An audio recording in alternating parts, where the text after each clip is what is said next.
Senhoras e senhores, bom dia. Segundo Seminário de Segurança e Defesa Cibernética, Desafios da Defesa Cibernética na Projeção Espacial Brasileira. As manifestações expressas por integrantes dos quadros da Fundação Getúlio Vargas, Universidade da Força Aérea e por convidados que participam deste evento e das transmissões online representam exclusivamente as opiniões dos seus autores e não necessariamente a posição institucional da FGV e Unifa. Reiteramos que todos aqui presentes concordaram em participar deste evento de forma espontânea e, com isso, autorizam o uso de sua imagem para essa transmissão, que ficará disponível posteriormente nos canais oficiais da FGV e da Unifa. Lembramos a audiência de fazer suas inscrições e ativar o sino dos nossos canais do YouTube. Comunicamos ainda que as perguntas deverão ser encaminhadas para o link do Slido, disponibilizado na descrição dos canais do YouTube. Vídeo do professor Bianor Scelsa Cavalcante, representante da Fundação Getúlio Vargas, sobre o evento.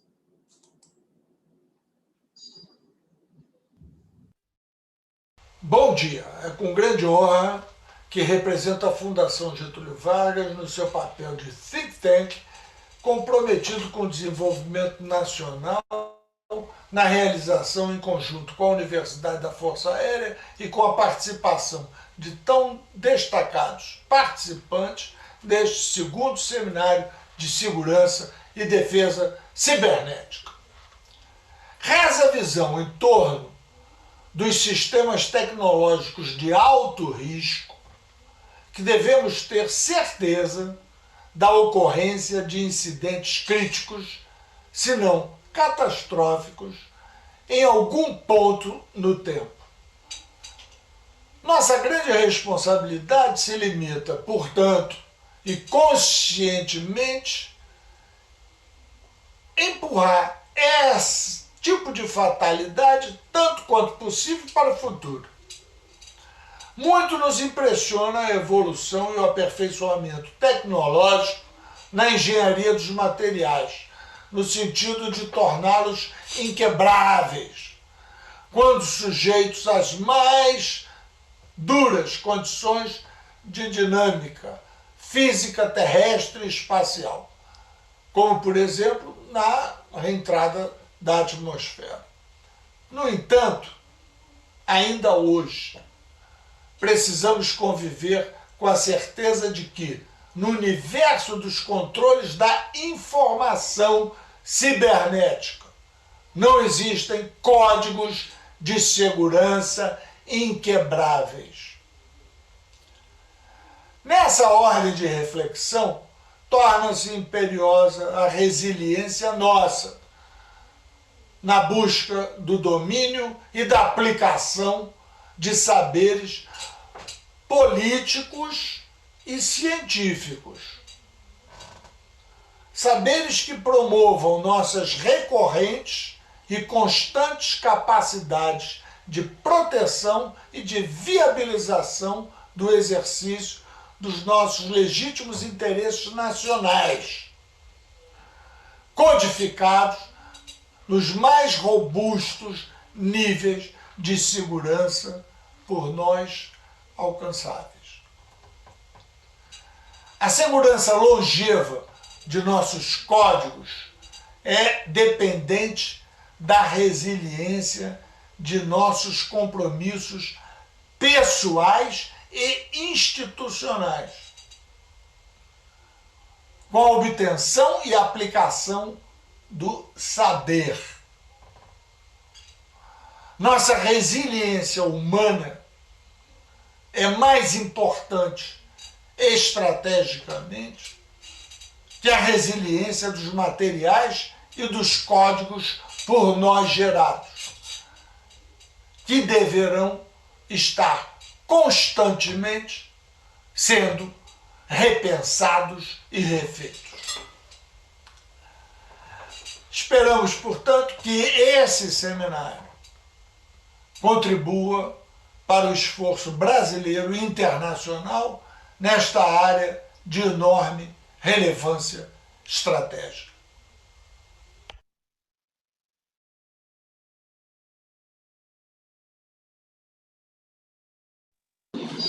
A Universidade da Força Aérea e a Fundação Getúlio Vargas promovem este webinar, cujo tema principal é os desafios de tecnologia da informação no tratamento e resposta aos incidentes da segurança da informação.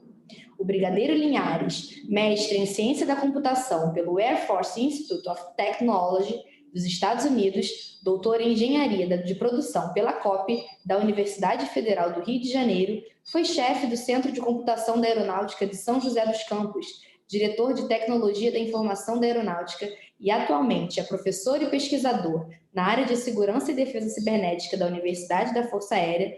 Dará as boas-vindas aos integrantes deste webinar e em seguida iniciará a mediação.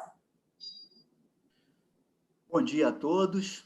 Mais uma vez, duas boas-vindas a bordo do segundo Seminário de Segurança e Defesa Cibernética, em nome do reitor da Universidade da Força Aérea, Brigadeiro Renato, e da Fundação Getúlio Vargas. O seminário, como já foi falado, tem como tema central os desafios da defesa cibernética na projeção espacial brasileira.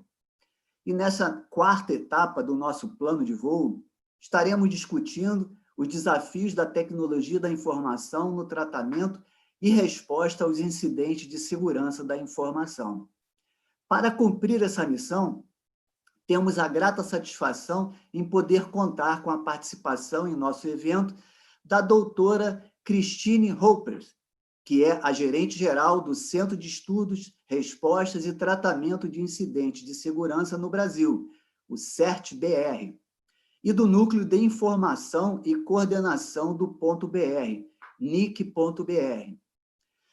A doutora Cristina é formada em Ciências da Computação pela Universidade Federal de Santa Catarina e doutora em Computação Aplicada pelo Instituto Nacional de Pesquisas Espaciais, o INPE. Trabalha com a gestão de incidentes de segurança no CERT-BR desde 1999. Doutora Cristina, seja bem-vinda ao nosso evento. Obrigado por tê-la a bordo. E teremos também a companhia, a bordo, o coronel engenheiro William Henrique da Silva Gomes, que é atualmente o chefe do Centro de Computação da Aeronáutica de Brasília, o CCA-BR, que é a organização militar responsável pelo Centro de Tratamento de Incidentes de Rede da Força Aérea Brasileira. Ele é engenheiro eletrônico formado pelo ITA, bacharel em Direito pela Faculdade do Largo de São Francisco, da USP, pós-graduado em Direito Civil e Processo Civil, especialista em Processo Eletrônico pela Escola Paulista de Direito e atua há mais de 20 anos na área de segurança da informação. Bom, chegou a hora de apertarem os cintos e aproveitarem o nosso serviço de bordo. Tenhamos todos um voo tranquilo e seguro até o nosso destino. Doutora Christine, a senhora que já tem aí mais de 20 anos de experiência atuando no CERT-BR, que é um centro mantido pelo NIC-BR, como já falamos, que foi criado para implantar as decisões e os projetos do Comitê Gestor da Internet do Brasil, e que é responsável por coordenar e integrar as iniciativas e serviços da internet do país, poderia nos trazer a sua percepção no cenário atual, em que quase todas as atividades, de alguma forma, envolvem o componente digital ou cibernético, como reduzir os riscos e estar preparado para fazer a gestão de incidentes nesses ambientes. Obrigada pela introdução, Brigadeiro, muito bom dia a todos, muito obrigada também pelo convite para participar desse evento, Acho que é muito importante a gente discutir tudo isso, e eu também acho, assim, muito importante, muito oportuno, o vídeo que nós tivemos na introdução, deixando claro, que incidentes, eles ocorrem e que não existem sistemas 100% seguros, Eu acho que isso é uma parte muito importante dessa consciência, a consciência de que a gente não consegue proteger 100% dos sistemas, e essa era, inclusive, uma das primeiras perguntas que eu coloco aqui: é possível, segurança 100%? E eu coloco essa pergunta porque é muito frequente a gente ter essa expectativa por quem não tem essa experiência, né, do que é lidar com os sistemas digitais, o que é a gente lidar com toda essa nossa realidade atual, que ela é uma realidade conectada, né, e muitas vezes a gente tenta, de alguma forma, isolar os sistemas, mas é muito difícil, né, porque eu diria, principalmente numa realidade como uma realidade da aeronáutica, uma realidade aí do sistema espacial, né, pensar que são infraestruturas críticas, tem muitas coisas que estão em ambientes de operação, né, é o ambiente de TO, de tecnologia de operação, não é o ambiente de TI, mas cada vez mais o ambiente de TO, ele é um ambiente de TI, né, e eu acho que, e essa é uma coisa muito importante a levar em conta, porque até por questões de custo, questões de mão de obra disponível, né, o que hoje a gente tem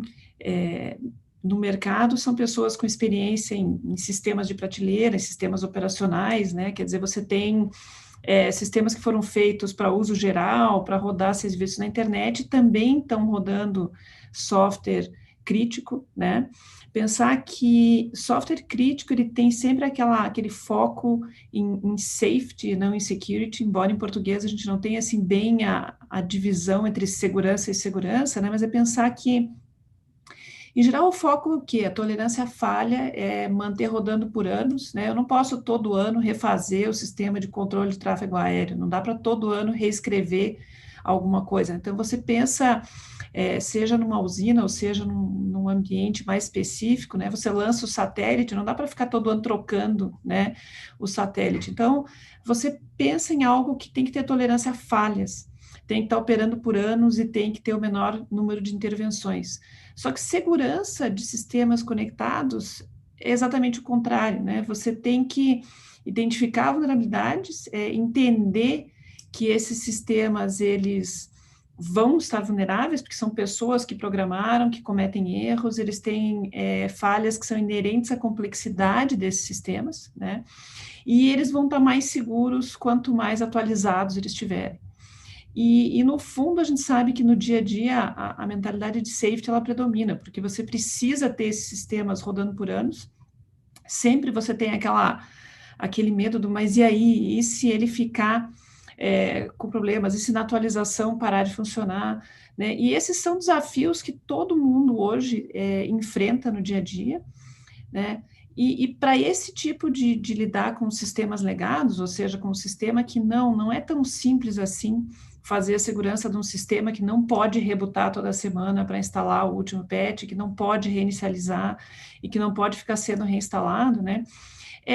Tá preparado de que você pode ter problemas, você vai ser alvo de ataques, mas você tem pessoas e processos que estão lá para monitorar e para aplicar soluções de contorno, aplicar uma mediação que melhore, né, essa situação. Eu acho que isso é o principal a pensar, né? E a gente tem vários exemplos que até nem são tão operacionais, de que mesmo aqueles sistemas que foram pensados para ser atualizados e seguros e que estavam protegendo dados, eles também foram invadidos, né? Então, a gente não pode ter aquela inocência de que colocar a cabeça na areia e achar que os problemas não acontecem. Eles acontecem e o que a gente precisa é detectar rápido, porque quanto antes a gente vê o primeiro indício de um problema, de um ataque, mais rápido você pode intervir e impedir o dano daquele ataque. Eu acho que isso é muito importante, né?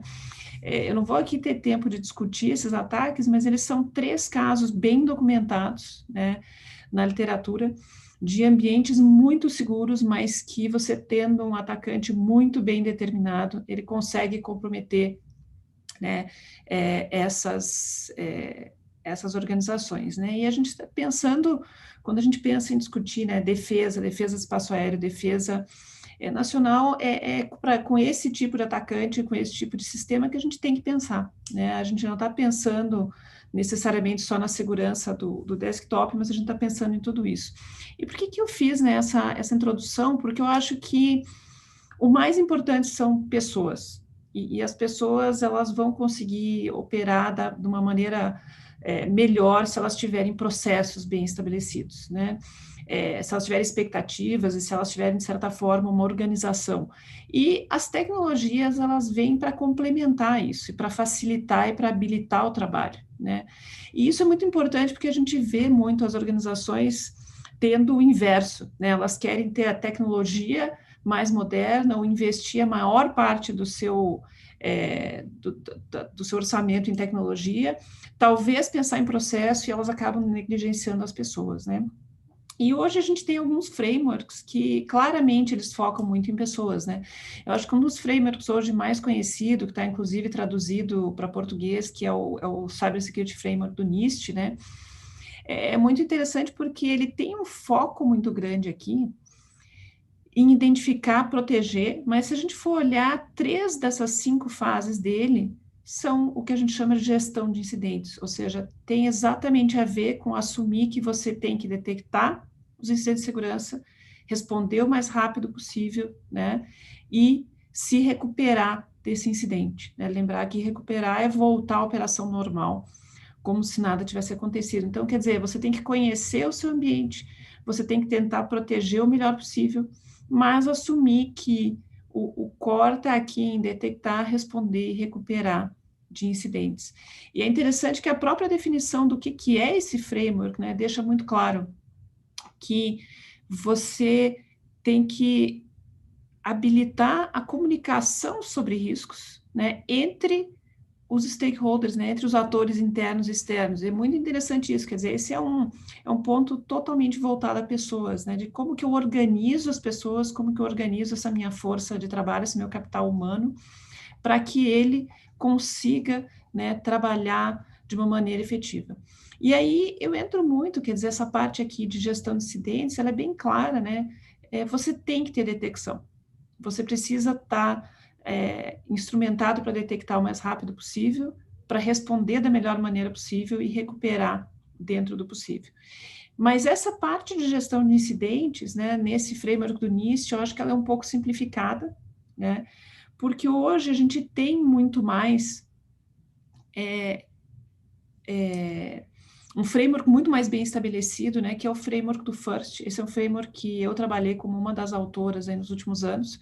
Foi um trabalho de vários anos de toda a comunidade global de tratamento de incidentes em definir exatamente, quando a gente fala em tratamento de incidentes e gestão de incidentes, o que a gente está falando, né? A gente está falando de muitas coisas diferentes e a gestão de incidentes, ela depende de atividades que elas estão em outras áreas do que aquele grupo de tratamento de incidentes, né? Eu acho que cada vez mais, tanto frameworks como o NIST Cyber Security Framework, como o framework do FIRST, eles pensam muito numa função, num objetivo, e aí você vai ter várias partes da sua organização se orquestrando para chegar nesse objetivo, né?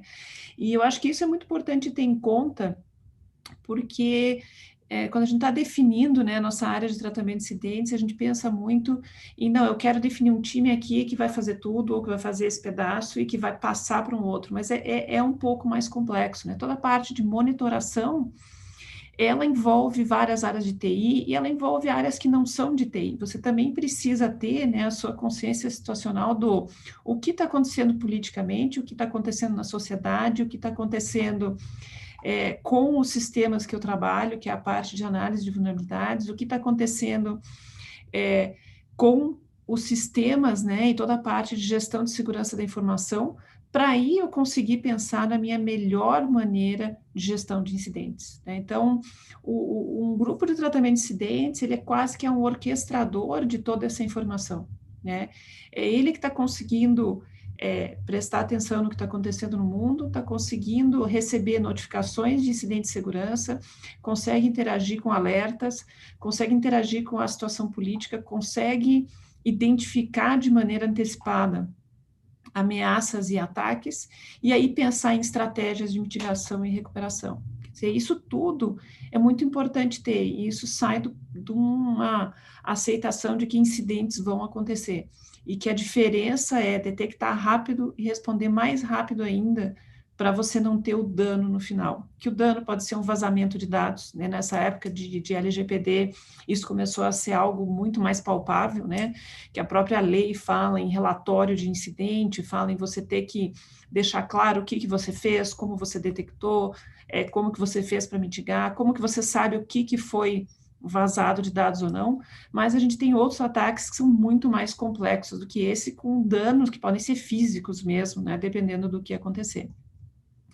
E só para fechar um pouco essa parte, que eu acho que é interessante pensar, é que esse documento ele foi feito de uma maneira em que você tivesse áreas de serviços, um serviço, funções e subfunções. E por que isso foi pensado dessa maneira? Porque só olhando essa figura, a gente já consegue ver que tem coisas aqui que são muito complexas, né? Quando a gente fala em monitoração, detecção e análise de eventos, isso aqui por si só são áreas enormes de conhecimento e de pesquisa, né? Você pensar em aquisição de dados, em análise, aqui entra várias áreas de Big Data, de Machine Learning, de outras coisas que a gente tem, e de coisas mais simples como clipping de notícias e acompanhar o que está acontecendo e conversar com as pessoas, quer dizer, ele é um misto, né, dessa área de inteligência. E quando a gente começou a pensar, quando a gente estava definindo esse framework em quebrar em serviços, funções e subfunções, é porque um dos objetivos é chegar aqui. Esse é um trabalho que está em andamento esse ano, a gente está trabalhando nisso aqui, que é definir uma matriz de competências. E nessa matriz de competências, definir o que eu preciso para fazer essas funções e a gente conseguir chegar em treinamento. Então, essa é uma área que está em pleno desenvolvimento ainda, que é realmente definir, né, currículos, definir maneiras de você conseguir colocar bem. E quando a gente fala em funções, é uma outra visão aqui que realmente ela não consegue ser muito maior, mas todos esses gráficos e tudo isso está descrito nesse documento que está online aqui.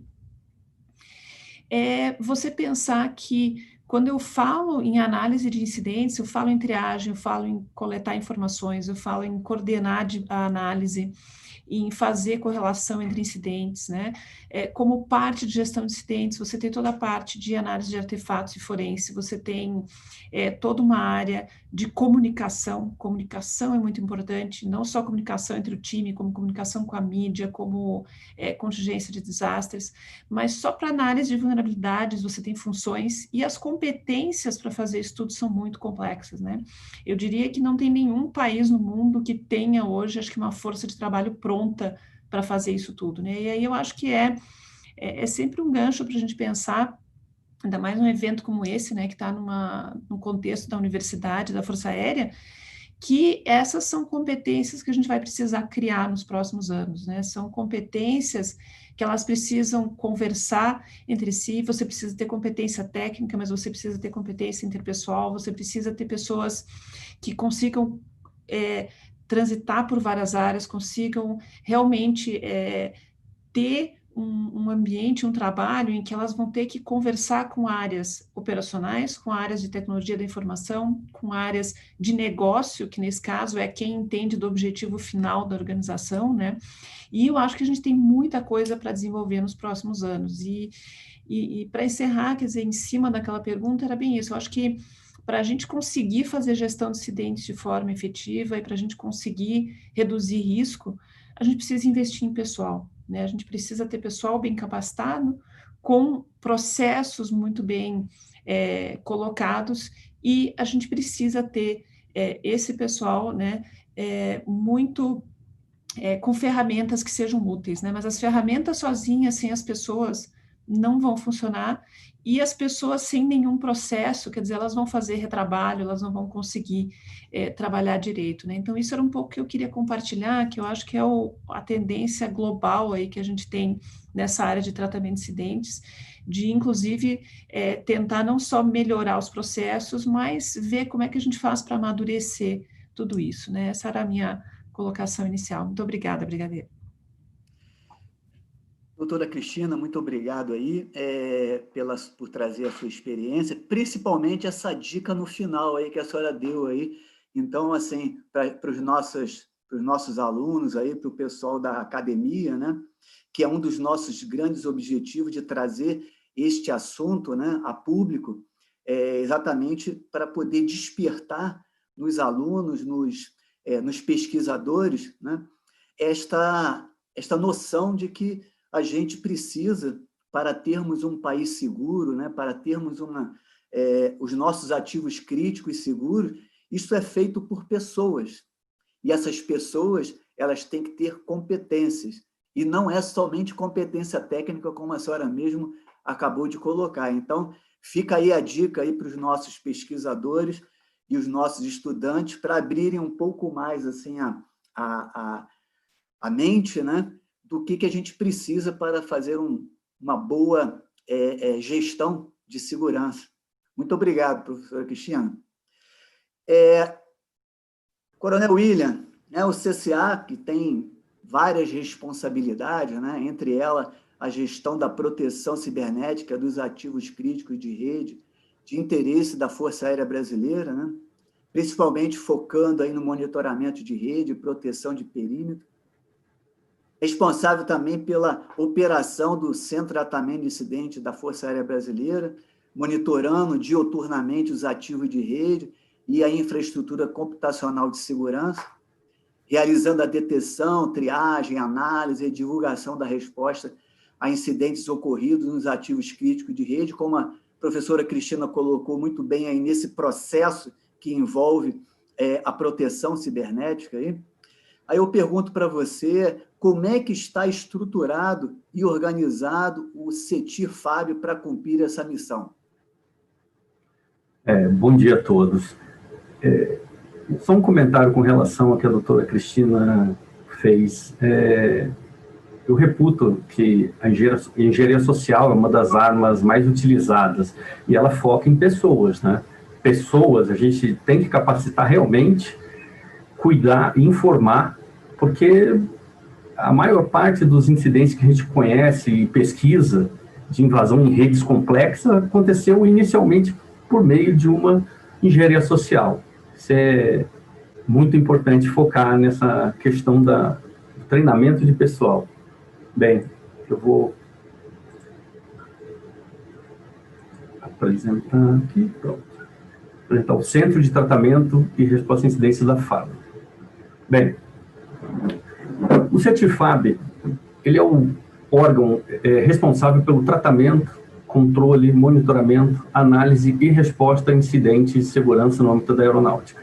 Dá para ver que ele não necessariamente só trata de resposta a incidentes. A gente vê, por exemplo, análise forense, qualquer tipo de questão criminal que aconteça, nós trabalhamos e atuamos nessa área também. O CETIR também ele é responsável por notificar qualquer tipo de evento, seja ele confirmado ou não, relacionado à segurança dos nossos sistemas. E para isso, analisando nesse contexto como um todo, nós focamos alguns objetivos que são avaliados assim como essenciais no nosso tratamento de incidentes. Nós precisamos ter uma resposta adequada, o conhecimento sobre os riscos e vulnerabilidades, né? Buscamos sempre a redução de impactos, a melhoria nos procedimentos e tecnologias, né? A formação de uma rede de colaboradores. Rede de colaboradores é algo essencial. Se você não tiver uma equipe distribuída, consolidada, com conhecimento, nada vai funcionar. Não adianta nada ter um sistema centralizado se as equipes que vão coletar os dados e vão fazer um tratamento preliminar, se elas não auxiliarem, não trabalharem de forma coordenada, nós não vamos conseguir chegar ao objetivo central, que é proteger nossos ativos críticos. E também, um ponto principal é o acompanhamento de iniciativas nacionais e internacionais na área de segurança da informação. O CETIR-FAB, ele é o elo que conversa com os outros CETIRs brasileiros, né? Isso é importante salientar, porque esse tipo de conhecimento, esse tipo de troca de informações, ele é muito salutar no desenvolvimento das nossas atividades.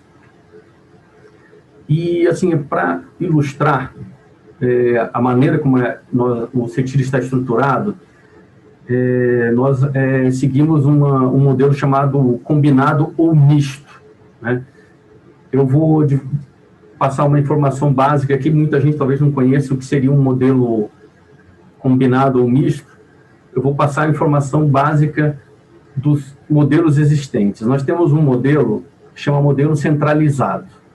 Esse modelo centralizado é um modelo, acho que agora atualizou, o modelo centralizado, ele é um modelo em que todos os órgãos,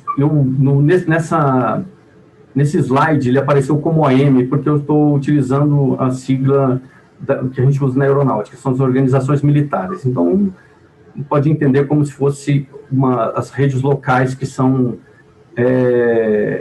analisadas e monitoradas. No modelo central, o que acontece? Todas as organizações, elas ficam vinculadas diretamente ao ETIR.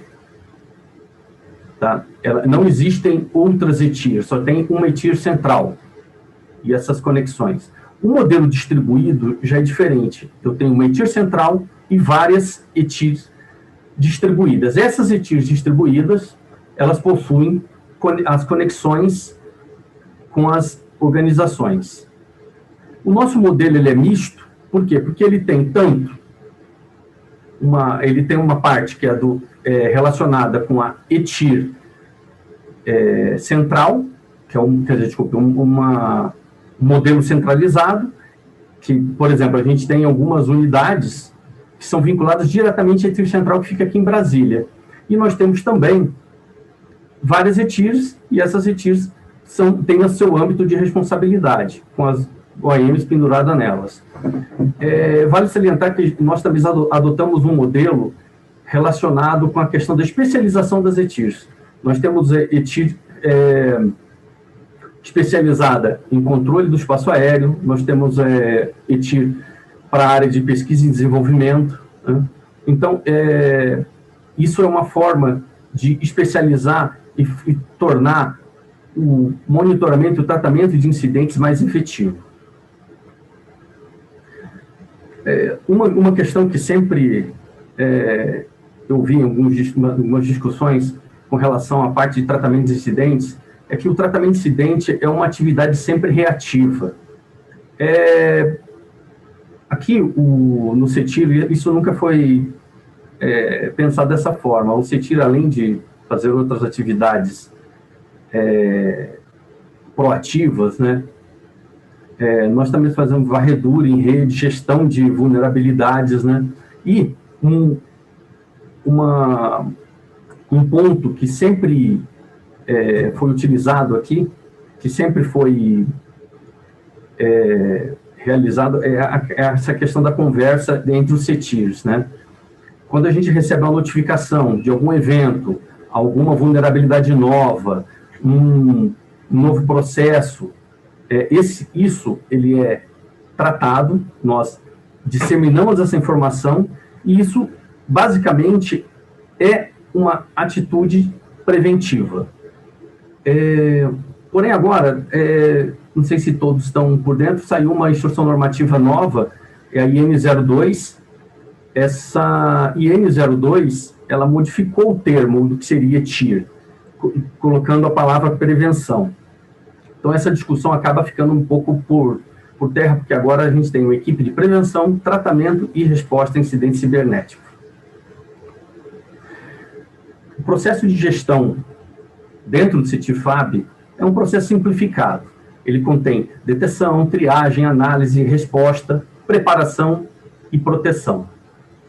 Como vocês podem ver aqui no slide, o processo de preparação, basicamente, consiste em quê? Em preparar o CETIR para a realização do seu trabalho. Então, através da aquisição de ferramentas de monitoramento, ferramentas de comunicação, que é extremamente relevante você conseguir comunicar, até porque a nossa rede, a rede da aeronáutica, é uma rede que poderíamos dizer que é uma rede continental. Então, eu tenho que chegar na ponta com efetividade e velocidade. A preparação é nessa fase que são feitos esses trabalhos, tanto de aquisição de ferramentas, como a parte de comunicação e capacitação de equipe. A detecção, ela já entra numa questão um pouco mais do trabalho mesmo, propriamente dito. Ela funciona através de monitoramento, né, monitoramento assim, ou mesmo recebendo tickets externos de CETIRs, de outros CETIRs, né? E nessa detecção, nós avaliamos e encaminhamos todos esses tickets abertos para triagem. Na triagem, que eu reputo ser a parte principal de qualquer gestão de incidentes, a triagem é que é feita a categorização e a priorização dos incidentes. Imagine, você trabalhando com uma quantidade de 300 num dia, 100 no outro, chegando em picos em 1000 tickets abertos, você não priorizando, como é que você vai trabalhar? Vai trabalhar por ordem de chegada? Como é que vai ser feito? Então, a triagem, ela é responsável por isso. Ela seleciona, elenca, avalia e mostra, olha, esse ticket aqui é relevante, tem que ser tratado com uma certa urgência. Esse outro aqui não. E outra questão, a categorização e o correlacionamento também acontecem nessa etapa de triagem. Então, quando a gente recebe um evento, esse evento é similar ao que já aconteceu em tal lugar, é desse jeito, a resposta foi essa, o que acontece? A gente tem um ganho, uma velocidade no tratamento. Um ticket similar já tem no nosso banco de dados o que aconteceu, como foi tratado, então facilita a vida. Então, a triagem, como eu disse antes, é a parte principal. Na análise, a parte de análise é a parte que a gente faz exatamente a avaliação dos impactos, né? A gente consegue verificar o que aconteceu e propõe ações de correção e de contenção. A parte de resposta, o que acontece? A gente faz as orientações e as notificações aos envolvidos e interessados. É também uma questão bem simples e rápida de atuar. E, por final, o que eu não falei foi sobre a proteção. A proteção, avaliando todo esse contexto, nós formulamos metodologias, nós formulamos processos como, assim, voltados para melhoria da administração de firewalls, IPS, CIEM, sugerimos atualização de patches, né? Então, assim, esse processo como um todo é um processo simplificado, mas ele é bem efetivo na parte de gestão de incidentes. Por fim, eu vou citar algumas categorias. Essa categoria é o que a gente classifica, utiliza na classificação dos incidentes tratados no momento da triagem. São 11 no total, mas, obviamente, pode ser que haja algum outro evento diferente, novo, que apareça com novas tecnologias, isso sempre é modificado. Esse processo, isso favorece na parte de correlação dos eventos. Não vou ler todos, mas basicamente abuso de sítio, acesso não autorizado, tentativa de escaneamento de vulnerabilidade na nossa rede, hospedagem de malware, que é vamos dizer assim, um incidente extremamente grave, varredura e vazamento de dados. Finalizando, apenas aqui para mostrar, esse aqui é um mapa que eu retirei até do site do CertBR, que mostra como estão distribuídos os CETIRs no Brasil, e para mostrar que o CETIR-FAB, ele é o ponto de conexão entre o Comaer e os demais CETIRs distribuídos pelo Brasil. Muito obrigado. Essa é o que eu tinha para falar sobre a organização do CETIR-FAB e como ele está estruturado.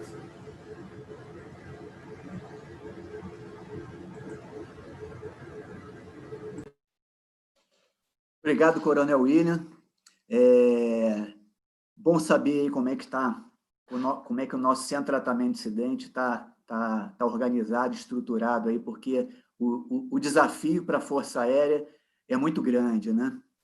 Doutora Cristina, a gente ficou claro aí, né, para todos que estabelecer um CSIRT, né, ou ter a capacidade de tratar incidentes, ela é chave nesse processo, né?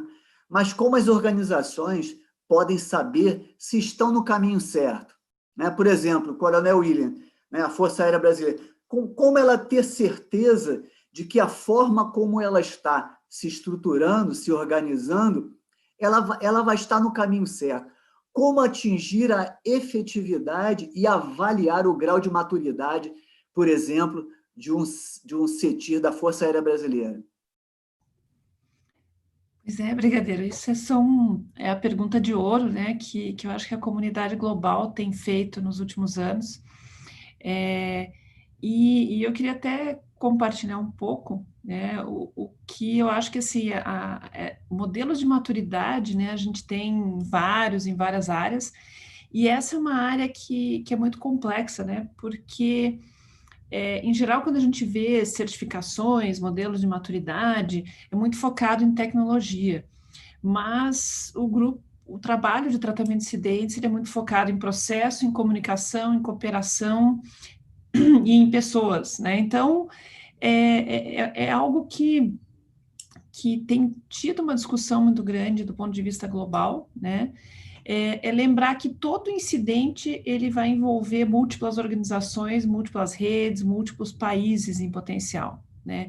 E por isso que eu acho que é muito importante isso tudo que o William estava comentando, né?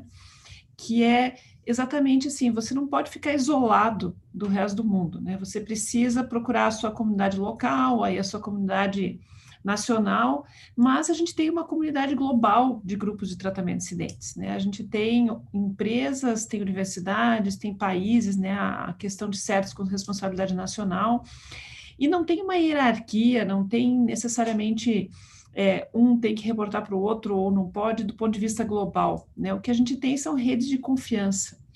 E a palavra confiança, ela é essencial, porque você não vai no médico que você não confia, você não vai no psicólogo que você não confia, e você não troca informações sensíveis com alguém que você não confia. E para você poder tratar incidentes de uma maneira efetiva em uma comunidade, você precisa confiar no quê? Na capacidade técnica do time, na capacidade de manter confidencialidade, na ética, você precisa confiar em várias coisas daquele grupo de tratamento de incidentes, né? Hoje a gente tem várias comunidades de grupos de tratamento de incidentes ao redor do globo, né? A gente tem o FIRST, que é uma comunidade global, que é o Forum of Instant Response Security Teams. Esse é o fórum global. Hoje a gente tem mais de 600 times de mais de 150 países que fazem parte do FIRST. E a ideia do FIRST é realmente trazer as pessoas para o mesmo fórum, para que elas possam construir parcerias e relações de confiança e projetos e trabalhos. Então, por exemplo, aquele framework, o FIRST Security Services Framework, ele foi construído dentro do FIRST, num grupo de trabalho que reuniu pessoas de vários times e com especialidades diferentes e pontos de vista diferentes, que eu acho que é muito importante. Mas tem várias comunidades aparecendo, né? Você tem pessoal da Ásia, você tem aqui o LACSECIRTS, que faz reuniões aqui, times da região da América Latina, que é uma realidade completamente diferente da realidade da África. Você tem grupos de tratamento de incidentes, como o NATCECIRTS, ele na verdade é uma reunião anual em que times de responsabilidade nacional vão lá para discutir desafios, né? Você tem o TFCCIRT, que é o Task Force Europeu, que é diferente da ECCIRT Network, que é aquela rede de CERTs governamentais da Europa, né? Mas uma coisa que todo mundo tem em comum é que todos esses grupos chegam a um determinado momento em que você gostaria de saber, tá, mas esse time com quem eu estou conversando, quão maduro ele é? Quão realmente efetivo ele é? Se eu compartilhar um incidente com ele, ele vai saber tratar a informação? Ele vai saber lidar? Ele é o time certo com quem eu deveria estar falando? E existe um modelo de maturidade que é o SIM3, que eu queria discutir um pouquinho mais, que ele nasceu dentro do Task Force of CSIRTs, que é um task force europeu, né? E ele hoje está sendo usado por vários grupos. Ele foi sendo amadurecido com participação de membros do FIRST, participação de pessoas da Ásia, participação de pessoas de outras áreas. Então, ele não é necessariamente um modelo europeu, ele realmente é um modelo que está cada vez mais global, mas ele nasceu dentro do grupo de grupos de tratamento de incidente da Europa, que foi um dos primeiros que se reuniu e que trabalha de uma maneira muito junta, muito unida, né? E eu queria discutir um pouco isso, porque o SIM3, hoje, ele é o modelo de maturidade, né, em gestão de incidentes de segurança, né? Então, hoje, esse é um modelo que ele está sendo usado não só na Task Force CSIRTS, que é o Trusted Introducer, eles têm um programa de acreditação e certificação, mas a ENISA adotou os protocolos do SIM3 para todos os times que tem que seguir aquela diretriz, o NIST Directive, né, que é a diretriz de segurança da informação, segurança nacional lá dos países da União Europeia. O Japão adotou isso como um modelo de maturidade para os seus times locais, e o FIRST está adotando para o processo de filiação ao FIRST, né? Mas o que é uma coisa interessante desse modelo SIM3? Que não existe, assim, um modelo de maturidade. Ele, na verdade, define parâmetros que você poderia gostar de medir no seu grupo de tratamento de incidentes. Ele não define uma nota ou ele não define um parâmetro, ele define, não define uma nota ou uma certificação específica. Ele tem um conjunto de parâmetros que você pode fazer autoavaliação na sua organização, onde você dizer, olha, para mim, CETIR FAB, o mais importante é esse serviço aqui. Então, nesse serviço, eu queria atingir o nível 4, que é o nível máximo. Não, para mim, esse serviço não é core. Então, eu posso atingir o 0, porque para mim é irrelevante aquele serviço, né? Então, nesse ponto de vista, ele é muito flexível, porque você não precisa usar ele em conjunto com uma certificação externa, né? E quando a gente fala nesse modelo aqui, tem muita coisa aqui que se sobrepõe com o CSIRT Services Framework, porque eles trabalham em conjunto, né? E tem pessoas que desenvolveram esse modelo de maturidade, também estão lá trabalhando no framework de serviços, né? E se vocês olharem, ele tem a parte, o O, né? Que é de... eu quero voltar um slide aqui, peraí. O O, que é de questões organizacionais, o H são questões humanas, quer dizer, de pessoal, ferramentas e processos. Isso também é muito interessante. Então, a parte organizacional é você definir seu público-alvo, autoridade, responsabilidade, serviços, né? Ter políticas. O que é a parte humana? É você ter um código de ética, um código de conduta, você ter resiliência em termos de número de pessoas e de formação, você ter uma descrição do que precisa fazer, você ter um programa de treinamento, né? A parte de ferramentas, em geral, é a mais pensada, mas você ter não só ferramentas de segurança, como ferramentas de prevenção e tratamento de incidentes. E você tem toda uma parte de processos que pode ser medida, né? E os valores são 0, que eu não tenho ou nem sabia que precisava existir. Implícito é aquela coisa do, todo mundo faz, mas nunca ninguém escreveu, né? Explícito que, não, ele tá... Eu tenho uma wiki interna, a gente tem um documento aqui, um fluxograma, mas não está nada formalizado. Você tem o 3, que é explícito até o nível do coordenador do grupo de tratamento de incidentes. Não. Isso está definido, o gestor assinou, isso é uma política, e isso está bem definido que vai ser feito. E você tem o nível 4, que você aí já tem uma auditoria externa, autoridade, um nível de governança acima do coordenador do grupo de tratamento de incidentes, né? E é muito interessante porque é muito simples de você avaliar.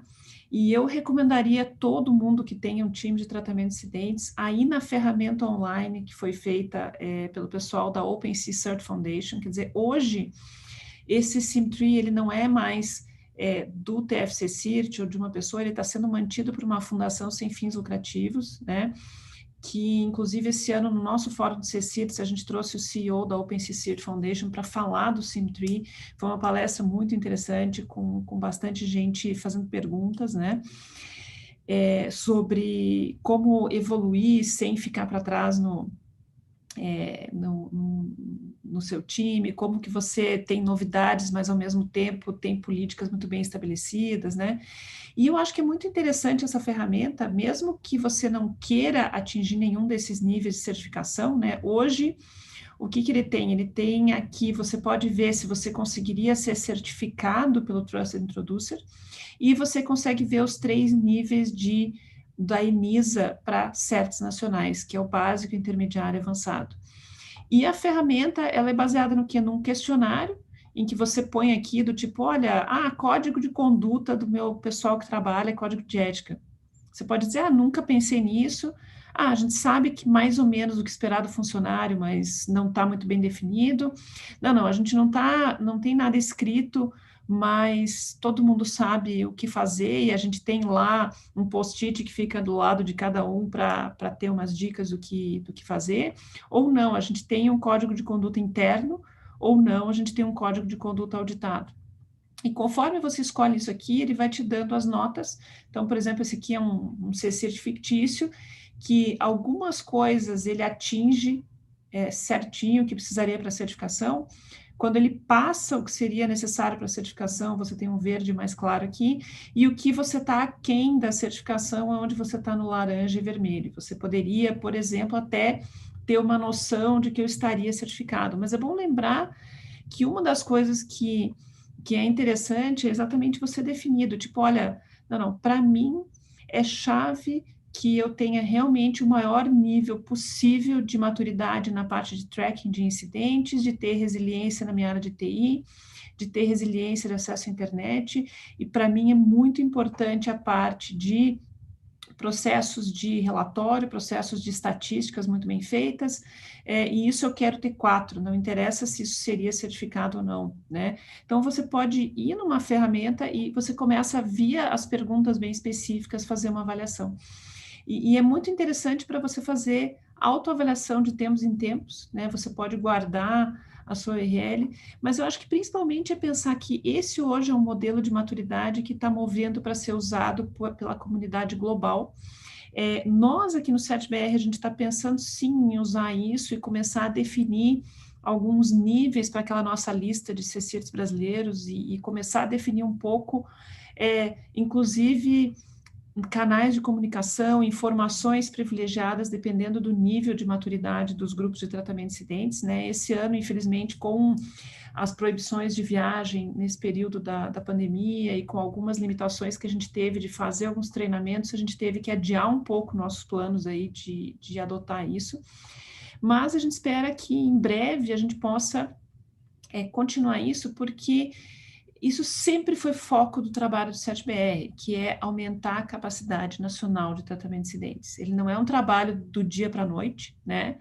Mas a gente tem, né, a gente acredita muito que nenhum grupo vai conseguir fazer sozinho. Você não vai ter um CERT que vai fazer tudo por todos, ou uma agência que vai fazer tudo por todos, né? O que a gente precisa ter são times muito bem estabelecidos, muito bem estruturados, com competência para cuidar da sua rede, da sua organização, que tenham maturidade para cooperar nacionalmente e internacionalmente. Eu acho que isso é o principal para a gente ter o país de uma maneira mais madura e levando mesmo os times para algo mais maduro, né? E o que eu acho que é muito importante a gente pensar é que a cooperação, ela vem das pessoas se conhecerem, né? Então, esse é um ponto em que a gente sempre teve isso em mente, né? A gente tem não só a lista de CCIRTs brasileiros, que o William até mostrou, né, essa lista, e é essa lista que a gente está querendo ter alguns níveis, por exemplo, de você existe e está bem definido, você vai estar listado, mas a gente gostaria de ter um segundo nível, de ter uma certa acreditação para times que estão num nível de maturidade um pouco maior, e quem sabe, talvez, daqui a 5, 10 anos, pensar em alguma coisa mais avançada também. Mas a gente precisa ter fóruns para esses times se conhecerem, né? E a gente tem já há 9 anos o nosso Fórum Brasileiro de CCIRTs, em que é um evento onde esses times vêm, é um evento que não é muito grande, mas o nosso maior objetivo é que as pessoas se conheçam pessoalmente e que elas vão criando relações de confiança, que elas consigam se ver no primeiro, no segundo, no terceiro, no quarto ano, e elas criem essa comunidade, né? E é muito interessante ver que ele é um evento em que realmente as pessoas se repetem. E isso é uma característica muito importante, eu acho, dessa área de tratamento de incidentes, que é o que pode levar à maturidade e efetividade. Uma vez que a pessoa começa a trabalhar nessa área, ela gosta, né, ela tem o brilho no olho, e ela continua trabalhando com tratamento de incidentes, e ela acaba sendo a conexão da organização, porque quem acaba estabelecendo confiança são pessoas, né? Não são organizações. Não adianta muito você assinar um contrato, um MOU, uma SLA, se no fundo o que importa é você saber a pessoa que está do outro lado vai manter isso ou não, né? Então, eu acho que, fechando assim o raciocínio, né, o mais importante para a gente ter times com efetivos e num grau maior de maturidade são times em que as pessoas estão bem treinadas, em que elas conhecem as suas próprias políticas e processos, que elas conhecem os outros times e que elas têm um certo nível de maturidade para fazer um trabalho cooperativo aí em todas as áreas. Eu acho que isso é que é realmente o mais chave, né, para a gente evoluir, né, para um ponto em que a gente tenha uma comunidade inteira com maturidade e todas as organizações tratando incidentes da maneira mais efetiva possível, né?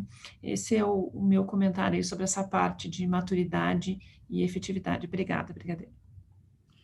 Obrigado, Cristina. E aí, o William, fica a dica aí, né? Muito importante.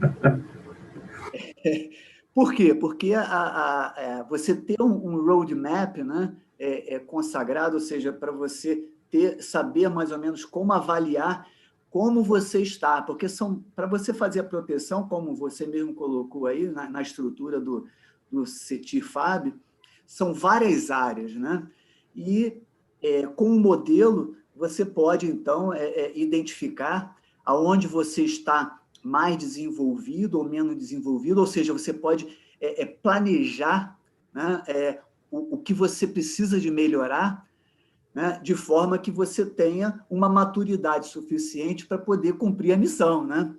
E a sua missão, assim, não é nada fácil, né? Proteger ativos da Força Aérea, né, tão críticos, né? Aí envolve aí as operações aéreas, né? Gerenciamento e controle do espaço aéreo, civil, militar. A gente está falando de desenvolvimento de uma área estratégica como a espacial, isso é de responsabilidade da Força Aérea Brasileira, e a gente sabe que a área espacial é 100% dependente da parte de cibernética, né? Porque ela recebe sinais, ela processa sinais, envolve satélites, ou seja, envolve toda a infraestrutura de comunicações, enfim, é uma responsabilidade muito grande. E a cibernética ela tem que proteger tudo isso, né? Então, assim, por si só, isso já é um tremendo de um desafio que você tem pela frente aí. Mas, assim, William, com tanta responsabilidade, na sua opinião, quais os principais desafios que o CETIR da Força Aérea vislumbra para o futuro aí, já com toda essa complexidade envolvendo a missão e toda essa complexidade que a professora Cristina colocou aí para você atuar em várias áreas aí. O que vocês vislumbram aí para o futuro aí do CETIR?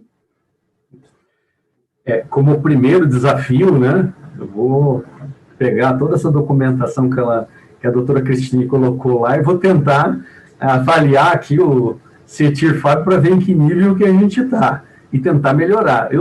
Às vezes, parece que é brincadeira, eu estou meio que rindo aqui, mas é verdade, a gente vai fazer isso mesmo. É importante, eu não conhecia, por isso que é muito bom esse tipo de painel. A gente começa a ter contato com diversos tipos de informação, porque às vezes nem todo mundo tem tempo, a gente não tem tempo de viajar, participar de alguns eventos, de alguns fóruns, e realmente é muito importante. Mas o que eu tenho a dizer...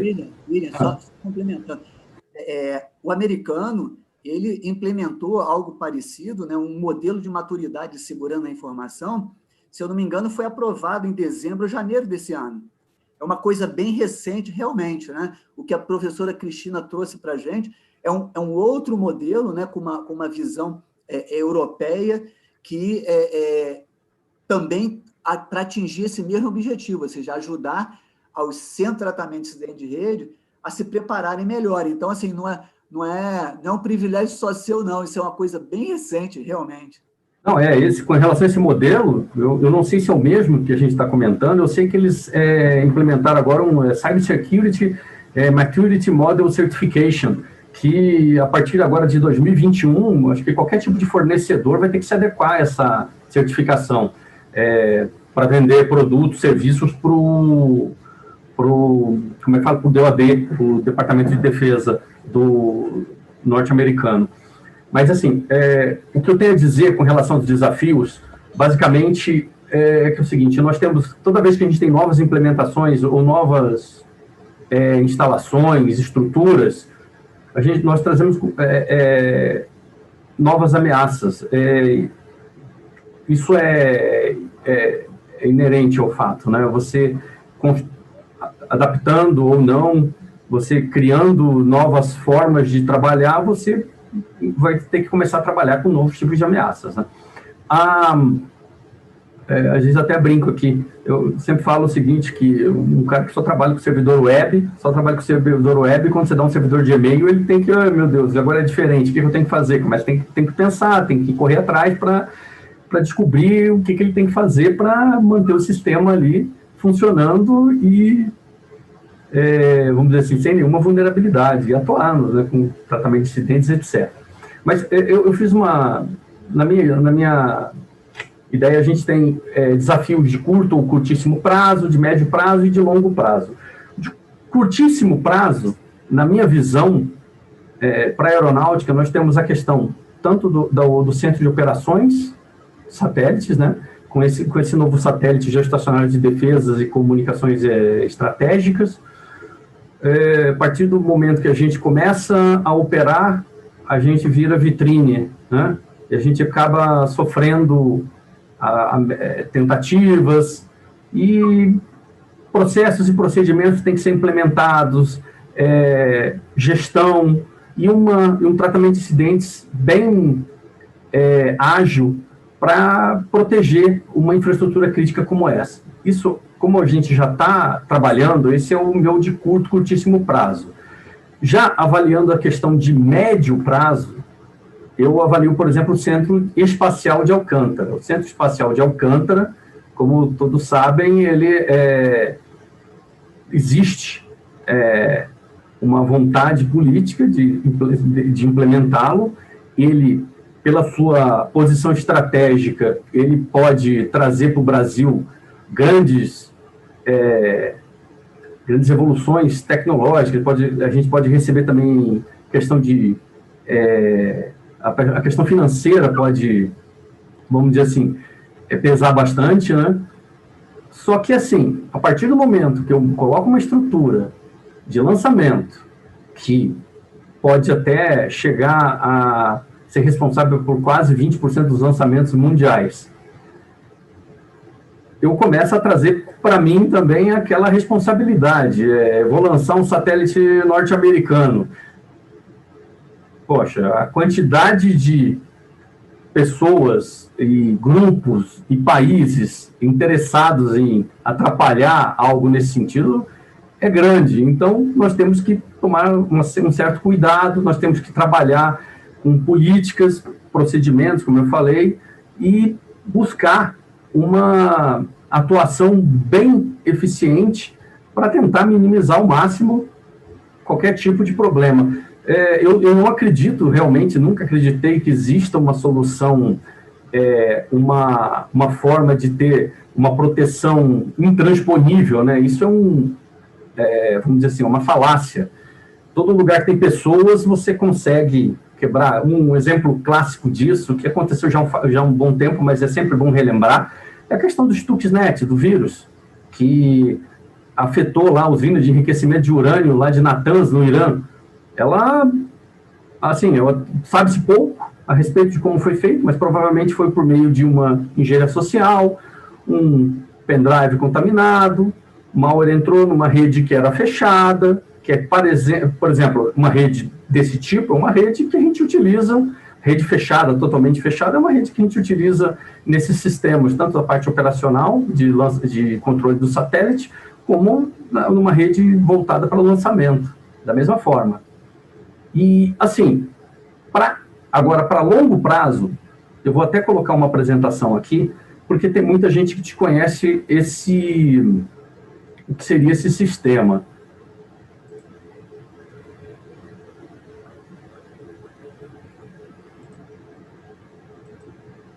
Bem, eu vou falar sobre o SWIM.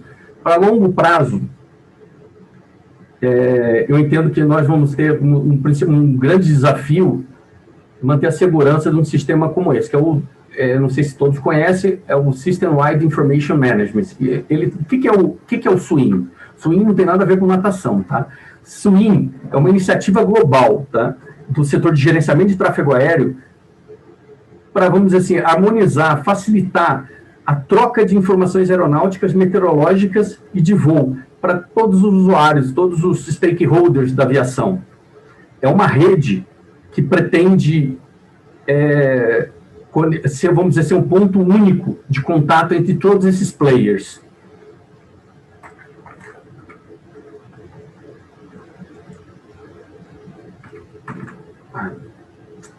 Pronto. Só para mostrar, hoje em dia, as comunicações, elas são dessa forma. Nós temos sempre uma rede, uma ligação ponto a ponto, tá? É uma conexão ponto a ponto. A aeronave, para falar, para ser informações de plano de voo, ela vai se reportar à torre de controle. Ela usa uma outra rede para ter informação meteorológica. Ela, para que a empresa consiga, para a empresa aérea consiga falar com o pessoal do seu centro de operações, também é uma rede delas. Então, é um emaranhado de redes, um emaranhado de sistemas, e a gente tem uma série de problemas que ocorrem devido a essa topologia. A ideia do SWIM, basicamente, é formar uma grande rede, tá?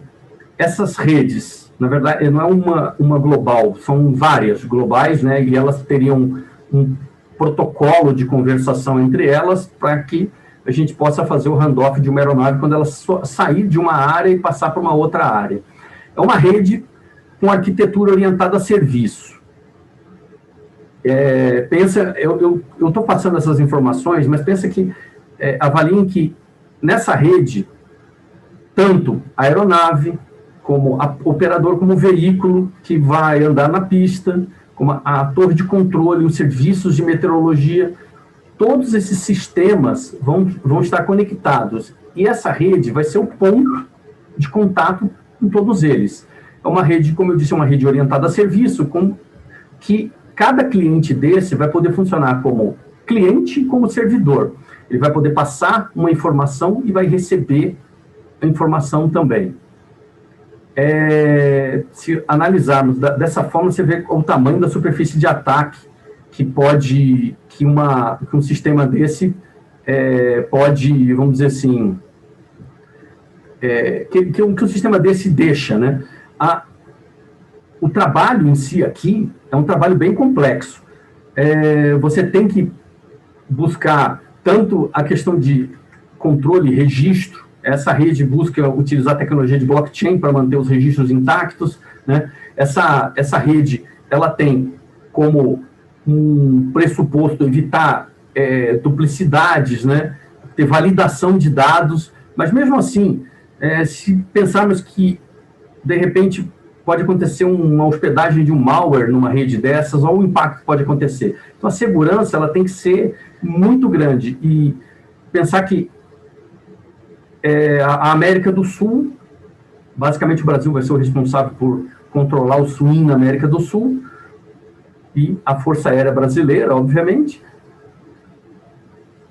O tipo de trabalho que a gente vai ter que fazer vai ser muito grande, muito complexo, e é por isso mesmo que tanto o DCEA como a parte aqui do CETIR vem trabalhando, promovendo workshops de segurança, para a gente tentar buscar um modelo que ajude, vamos dizer assim, na defesa de um sistema complexo como esse.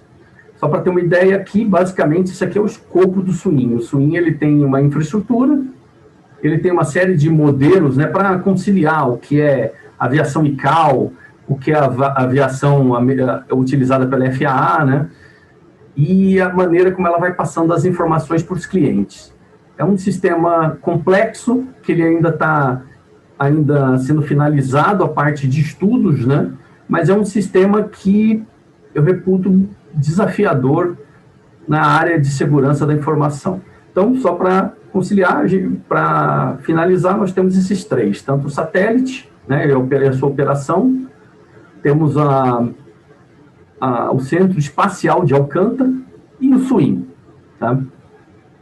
Basicamente, esses são os desafios que eu vislumbro aqui como, vamos dizer assim, a parte desafiadora do trabalho que o CETIV pode enfrentar no futuro. Não queria estar na sua pele, não, Coronel William. São vários desafios aí, né? E que são de extrema importância, né? Não só para a Força Aérea, como para toda a nação brasileira, né? Porque envolve aí a parte de gerenciamento de tráfego aéreo, satélites, enfim.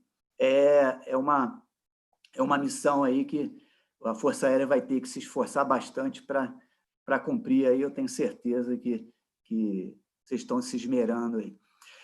E para contribuir ainda mais nessa direção, a gente tem acompanhado aí a iniciativa, né, consulta pública e tal, sobre o Plano Nacional de Tratamento e Resposta a Incidentes Computacionais, conhecido como PNT, né?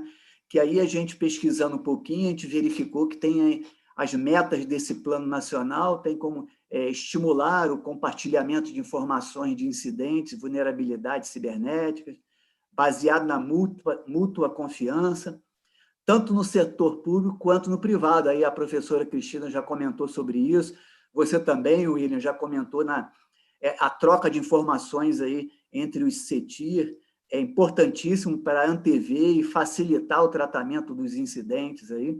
Então, isso está sendo estudado dentro do Plano Nacional. Estimular a criação e atuação de equipe de tratamento e resposta a incidentes cibernéticos. Fortalecer o Centro de Tratamento e Resposta de Incidentes Cibernéticos do governo.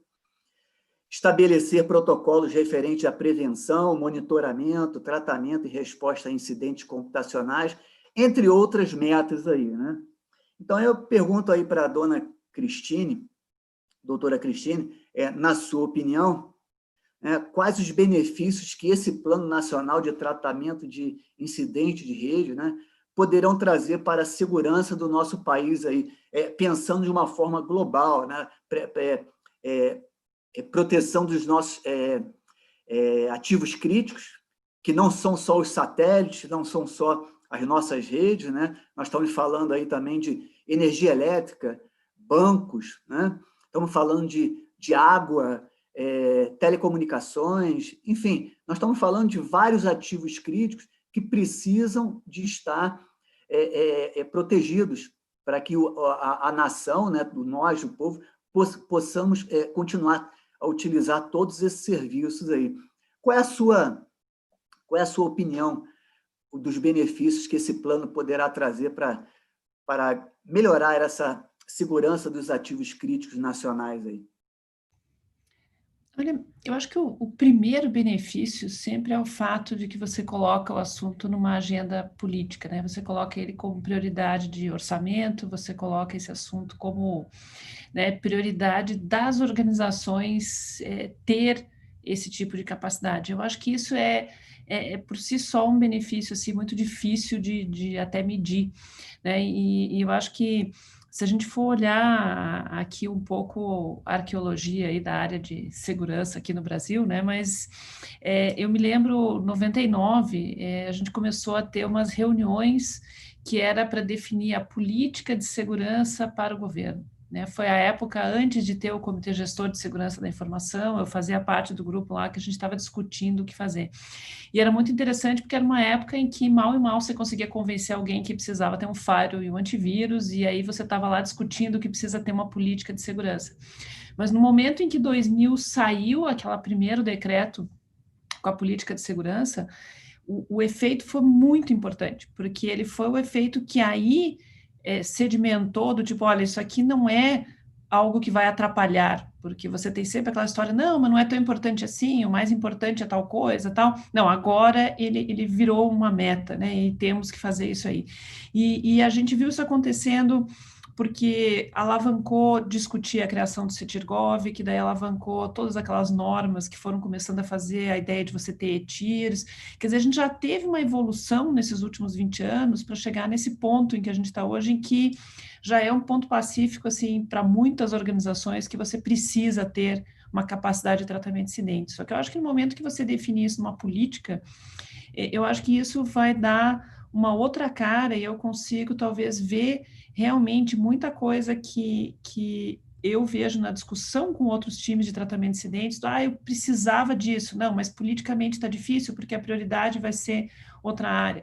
Você acaba fazendo as pessoas tendo que realmente admitir que incidentes vão acontecer. E não é aquela coisa do, talvez aconteça. Olha, eles acontecem, né? Eu acho que a última apresentação do Coronel William aqui mostrou, assim, se tinha alguém que não estava convencido do quão complexo, né, é um sistema crítico, como todo esse sistema aéreo, como outros sistemas, você vendo o que vem pelo futuro, não dá para a gente pensar em proteger esse sistema sem ter realmente tratamento de incidentes de maneira robusta, né? Porque você vai estar sempre com algo acontecendo, você precisa ter pessoal treinado, e eu acho que isso vai ser a maior diferença, né? De realmente a gente trazer para um outro nível algo que não é que não existia, né? Até porque foi sendo construído, mas é a gente conseguir realmente priorizar algumas coisas que na decisão elas acabam sempre ficando não tão priorizadas. Eu acho que é mais desse ponto de vista, eu acho, de você realmente não ter muita discussão da importância. Eu acho que essas são, às vezes, são aqueles benefícios intangíveis, né, de você ter uma política, e é por isso que a gente tem que ter uma estratégia que é dar esse norte, dar essa direção, do tipo, olha, isso é chave, né, e temos que continuar com isso para a gente seguir realmente uma nação mais segura e não realmente isso ser algo que está ali, mas não é o foco também das atividades. É o meu comentário. Obrigado, doutora Cristine. Então, Coronel William, a doutora Cristina já deu aí algumas dicas, né, para a comunidade acadêmica, né, de assim, algumas direções promissoras de pesquisa, né, os alunos aí, se especializarem mais em algumas áreas, né, algumas competências, né, seguindo esse caminho, né, quais as oportunidades de estudos acadêmicos, né, vitais para a segurança dos ativos críticos da Força Aérea, que você já colocou, a gente comentou aqui, são muito importantes, são altamente sensíveis não só para a Força Aérea, mas principalmente para todos nós, né, brasileiros. O que o CETIR analisa como sendo interessante para a Força Aérea? Ou seja, que dicas você daria aos nossos alunos aí, pesquisadores e da comunidade acadêmica que são importantes com a sua experiência na área aí na frente do CETIR da Força Aérea Brasileira? Vamos dizer assim, oportunidades de estudo para o meio acadêmico tem várias, mas assim, importantes que eu classifico como importantes são algumas. Por exemplo, o uso de inteligência artificial ou machine learning, né? Análise de padrão, e principalmente usar essa ferramenta para análise de padrão de redes e detecção de anomalias, né? Hoje em dia, dificilmente você consegue, uma pessoa observando logs, notar ou mesmo rapidamente ter uma resposta. A gente precisa automatizar tudo isso, e uma maneira de automatizar usando inteligência artificial. Além disso, a inteligência artificial ela tem um outro uso que é extremamente importante, que é a parte de simulação. Então, como é que eu vou saber como é que a minha rede vai se comportar se ela sofrer um ataque de tal tipo? Se um malware adentrar aqui na minha rede, esses malwares tipo ransomware, o que ele consegue afetar? Eu consigo fazer uma análise, uma simulação da minha rede usando inteligência artificial. Então, assim, nessa área, para a parte de segurança, vamos dizer assim, a inteligência artificial ela tem vários pontos e acho que esses dois que eu elenquei são essenciais. Criptografia, até para a questão de manutenção do poder aeroespacial, criptografia é essencial, né? Acho que nem tem, seria clichê ficar falando muito sobre isso, até porque tem aplicação de tudo quanto é tipo de gênero, né? Um ponto que eu acho complexo e a gente ainda, eu não vejo muita, pode ser que eu esteja enganado, mas eu não vejo muita iniciativa aqui no Brasil, seria a homologação e certificação de produtos cibernéticos, tá? Pode ser que eu esteja equivocado, mas eu não vejo muitas iniciativas nesse ponto. A gente precisa ter condição até de ter um certo cadastro, uma listagem de produtos confiáveis, produtos que eu possa adquirir, produtos testados, certificados, para serem utilizados e sem ter aquela preocupação de ficar avaliando, será que esse equipamento aqui ele tem já vem dentro dele com uma backdoor, alguma coisa nesse sentido. Eu sei que homologar esse tipo de coisa é bem complicado. Existem métodos para isso, mas os métodos, como todos sabem, esses métodos eles podem ter falha, mas já é alguma coisa, né? Para quem quer pensar e estudar esse assunto, a gente tem aqueles métodos conhecidos como o white box, o black box e o gray box, né?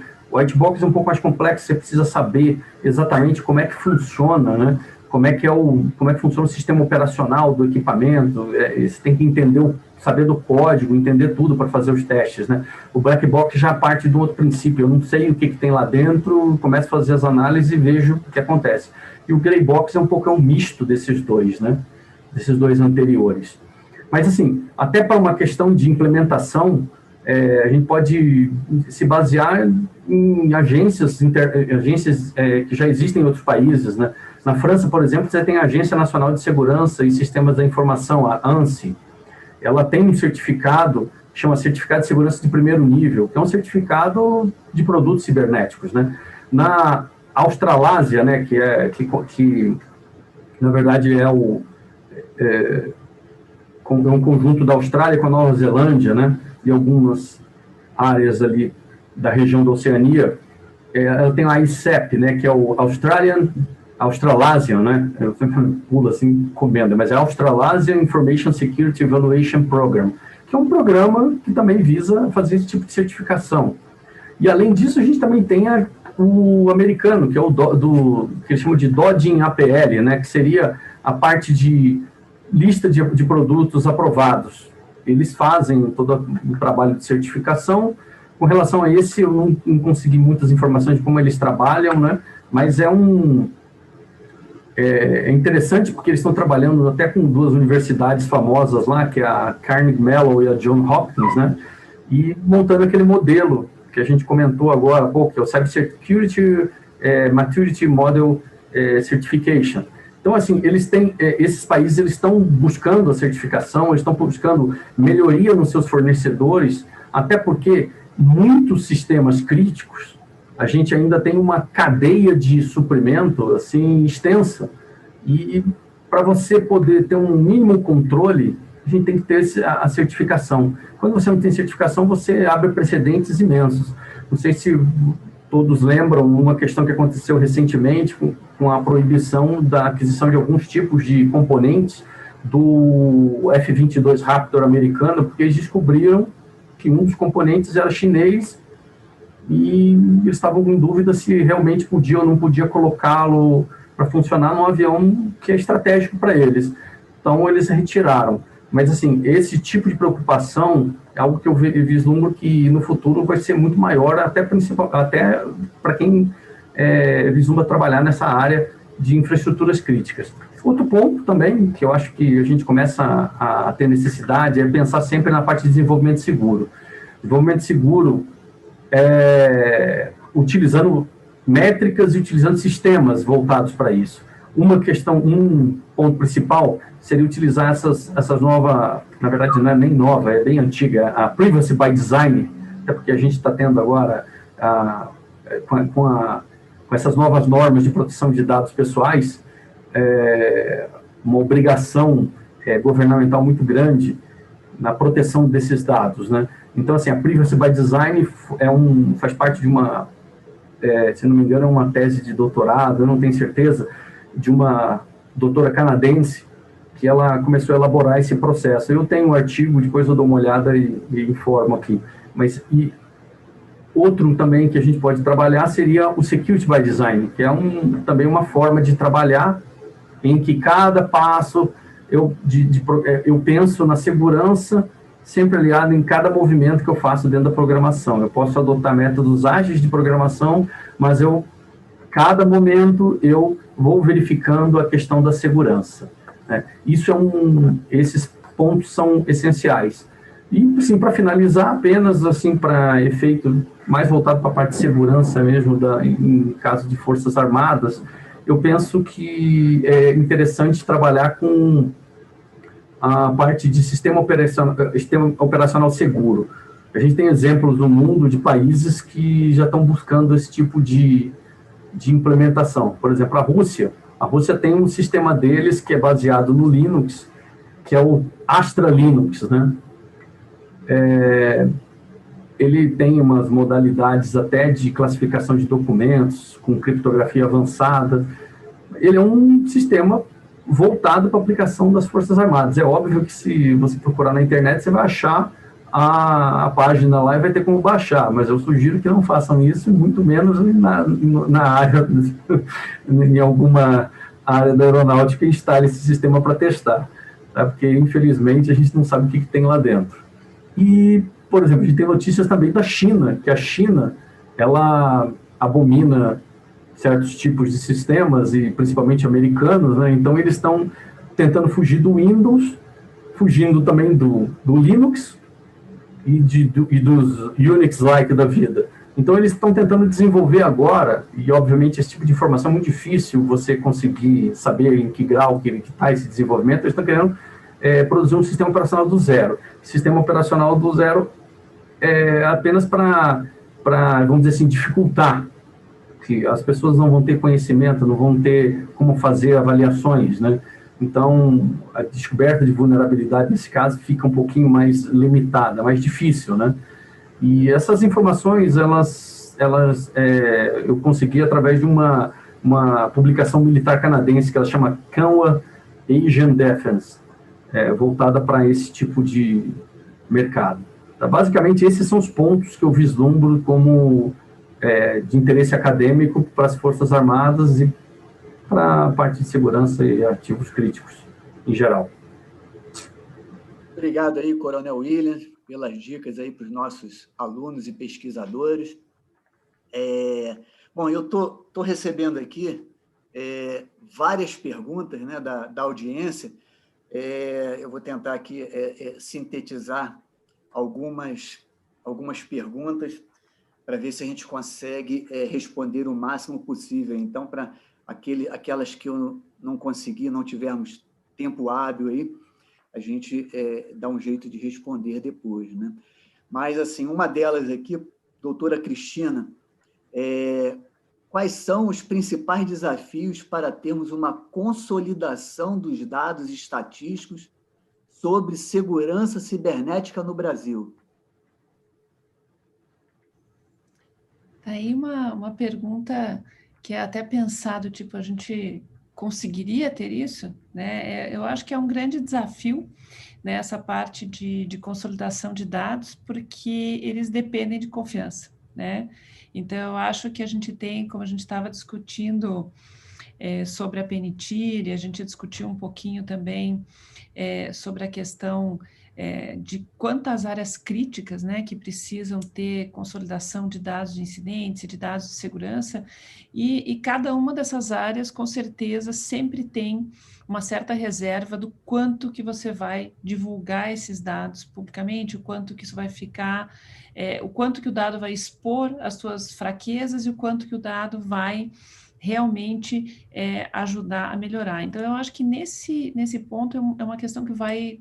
O maior desafio é a resistência das pessoas e organizações em compartilhar a informação. Eu acho que esse é o maior problema, não é ferramenta, não é necessariamente como consolidar esses dados, mas é um pouco essa parte do o que compartilhar. E pensar que quando a gente fala em compartilhar dados e informações, né, não é compartilhar tudo, né? O que a gente precisa compartilhar são técnicas, são ameaças, são dados sobre incidentes mais frequentes, mas claro que você não pode compartilhar detalhes de incidentes, porque lá você pode não só estar divulgando as fraquezas, como divulgando dados que são sensíveis, divulgando dados pessoais, divulgando informações, né? Então, eu acho que nessa linha do que teria para linhas de pesquisa, né? Uma linha de pesquisa da época que eu entrei no que eu achava que ia ser o meu mestrado lá em 2001, né? Que depois virou doutorado no INPE, é um dos maiores desafios que não foi resolvido até hoje, que é o que a gente chama tecnicamente de sanitização de dados, né? Como que você faz para, de uma maneira realmente em larga escala, conseguir tirar dados, informações sensíveis para poder compartilhar dados sem liberar informações confidenciais ou informações sensíveis. Então, de um dos pontos de vista, acho que esse é um desafio acadêmico.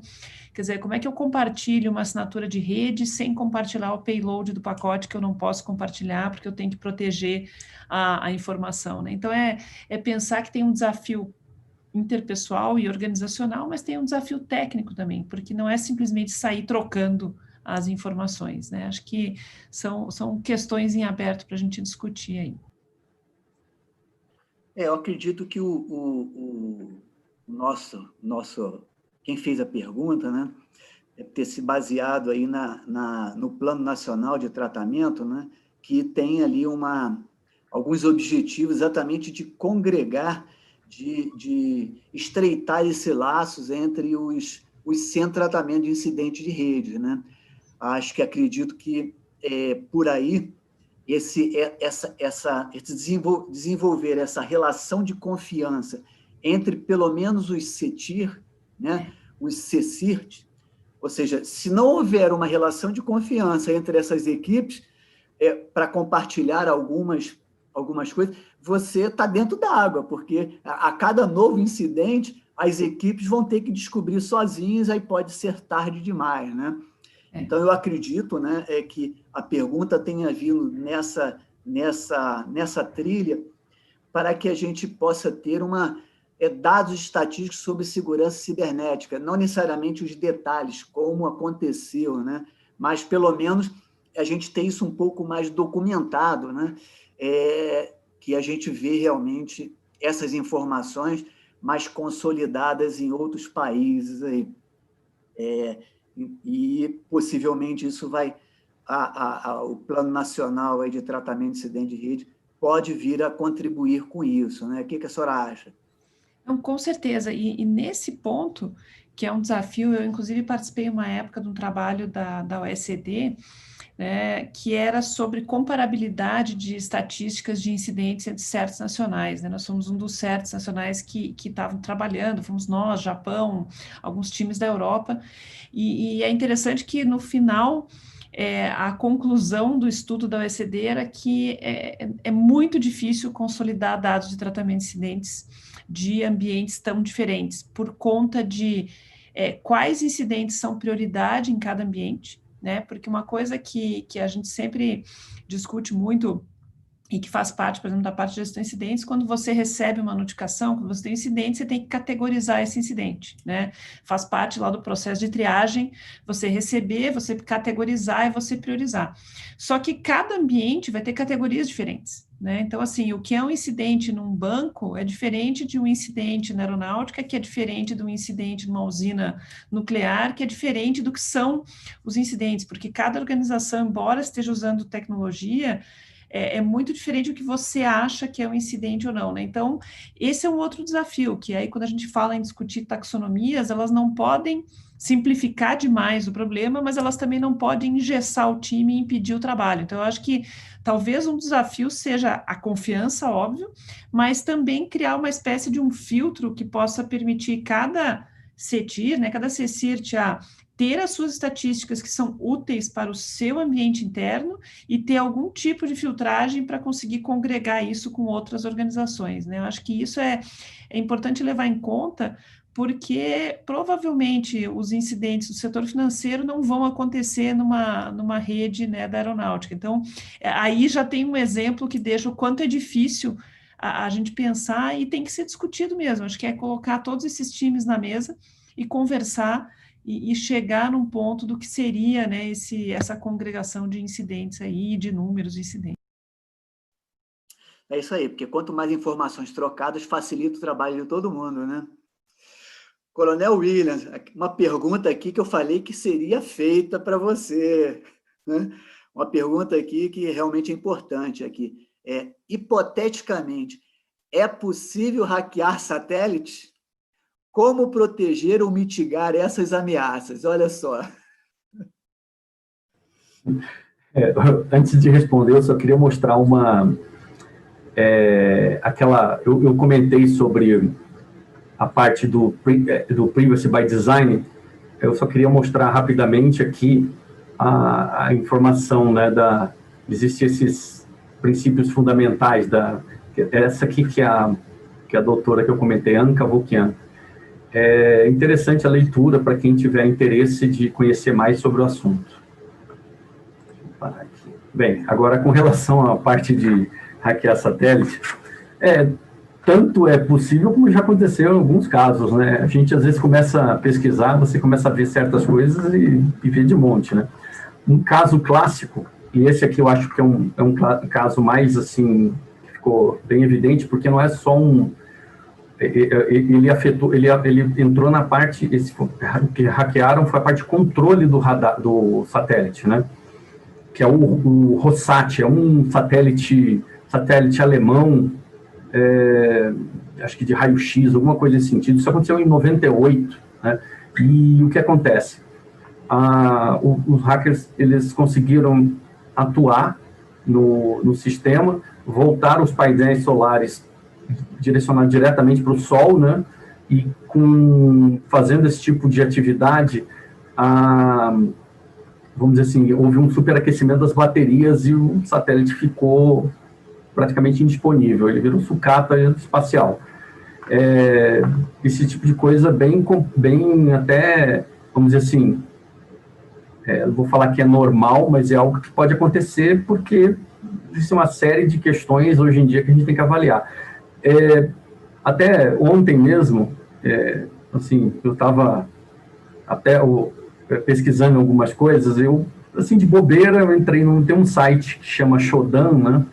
E esse site você consegue pesquisar por alguns protocolos, né? Você às vezes olha lá um protocolo específico de satélite, você cai numa console de gerenciamento de uma empresa de telecomunicações. Eu estava vendo lá, acho que assim, uma empresa de telecomunicações de Portugal, bem assim, visível. Então, assim, a gente, assim, com relação à parte de hackear satélite, é possível. Você tem que tomar uma série de precauções para isso não acontecer. Você tanto tem o satélite, o que a gente tem num sistema satelital? Eu tenho um central de comando, que ele faz a parte de traqueamento, né, e controle dele, e eu tenho a parte voltada para transmissão e recepção. É isso que a gente tem no satélite. Quando eu consigo atacar e ter acesso a um sistema de controle, eu basicamente faço tudo com ele. E o grande risco, eu tenho gente que fala assim, não, mas isso tem muito em satélite comercial e não tem satélite, nesses satélites de defesa. Sim, realmente às vezes não tem nesse satélite de defesa. Satélite de defesa, o pessoal costuma gastar mais dinheiro, costuma ter mais preocupação com a parte de segurança. Só que ele esquece de uma coisa, aquilo lá que está no espaço, se bater nele, se o satélite... se você tem um satélite lá de defesa e alguém jogar um microsatélite, um satélite lixo desse que está orbitando aí e não transmite mais, mas ainda tem aquela carga útil para fazer propulsão, você destrói o satélite de defesa. Então, assim, é uma arma que está lá rodando, e isso tem de monte, porque tem muitos satélites hoje em dia em órbita que não são mais operacionais, tá? Mas eles ainda funcionam, eles estão funcionando. Foram desativados, mas estão funcionando. Existem até protocolos hoje em dia. Antigamente, um dos protocolos que se fazia era ele permanecia em órbita e, como você não fazia os ajustes, o satélite começava a entrar na atmosfera e, obviamente, era destruído na queda. E existem outros satélites que eles são, vamos dizer, ele tem uma carga útil de combustível, ar comprimido, né, que ele fica disponível quando ele morre. Aí, quando ele morre, o que eles fazem? Ele é lançado para uma área que é designada como área de lixo espacial. E lá permanece. Aí ele não corre risco de cair na Terra. Só que, assim, a gente vê tanta coisa, tem tantos modos hoje em dia, que, assim, até para citar, além de controlar o satélite, que é o principal, que às vezes que é muito, vamos dizer, tentado, você tem, por exemplo, os métodos assim de jamming, né, que é você tentar fazer interferência no satélite. Obviamente você não vai fazer interferência na transmissão, porque a transmissão é uma potência alta, você vai fazer na recepção. Você tem espionagem, o pessoal que usa aqueles celulares satelitais, às vezes eles passam a comunicação em claro ali, então você consegue ter acesso em alguns casos. Você transmitir um sinal seu num satélite, você fazer um sequestro, né, que eles falam, né? A gente vê muito isso em algumas cidades, você começa a passar, você vê umas casas assim, poxa, o cara tem 2 parabólicas, por que será que o cara tem 2 parabólicas em casa, né? Aí você vai ver, ele tem lá um sisteminha de box ali que faz que ele usa para piratear TV a cabo, né? Então, às vezes o código para decifrar o canal de TV a cabo, ele passa por um satélite, que é um satélite que já parou de operar e foi atacado e é utilizado para fazer transmissão de um sinal indevido, né? Um sinal indevido. Assim, o que eu enxergo como meio e método o que eu posso fazer, primeiro, é aumentar a consciência situacional das pessoas,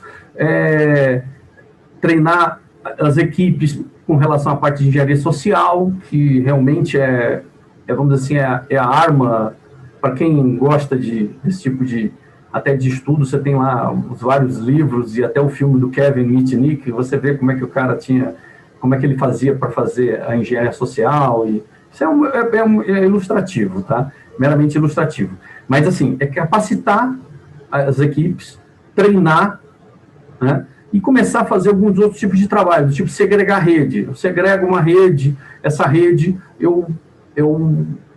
a gente pode fazer você pode tocar aquela musiquinha ali do máximo ao mínimo, não sei se todos lembram aquela música, o máximo que eu posso fazer por você é dar um salário mínimo. Essa música é velha, da minha época, mas assim, o que acontece? Você tem que conceder o mínimo de privilégio para as pessoas que trabalham na área, para que ela possa trabalhar. Você não pode dar nada além disso. Né? Esse é um ponto essencial que eu vejo. E, por exemplo, proibir pendrives, proibir dispositivos móveis em salas de interesse, tipo salas de controle e data center. Existe hoje em dia uma tentativa, eu não sei como é que está a operacionalização disso, mas eu já vi que alguns controles, você consegue fazer controle de comandos por meio de 2 pessoas. Tem sempre ter 2 pessoas para fazer um acionamento. E isso facilita um pouco, porque evita que uma pessoa entre e faça um tipo de atividade. Mas quando você instala um malware numa estação, aí já sai por água abaixo, aí você já muda qualquer tipo de sistema. Então, basicamente é isso. Os satélites são como qualquer outros dispositivos que tem por aí, qualquer dispositivo IoT que tem por aí. Você tem que tomar todo o cuidado necessário para tentar, vamos dizer assim, minimizar vamos dizer assim, as possibilidades. Realmente é um grande desafio aí que a Força Aérea tem que gerenciar. Tenho aqui mais algumas perguntas aqui. Vamos lá, doutora Cristina, verificamos que a senhora recebeu em fevereiro deste ano o prêmio Mero Litinsky, do grupo Messaging, Malware and Mobile Anti-Abuse, do Working Group. A senhora poderia falar um pouco sobre a atuação desse grupo? Posso, sim. Eu acabei não falando muito eles se autodenominam MOG, né? Eles começaram como sendo Mail Message Anti-Abuse Working Group e trabalhavam com spam, né, no início dos anos 2000. Mas hoje, quer dizer, como tudo, né, o abuso, ele se expandiu para mobile, malware, muita coisa, né?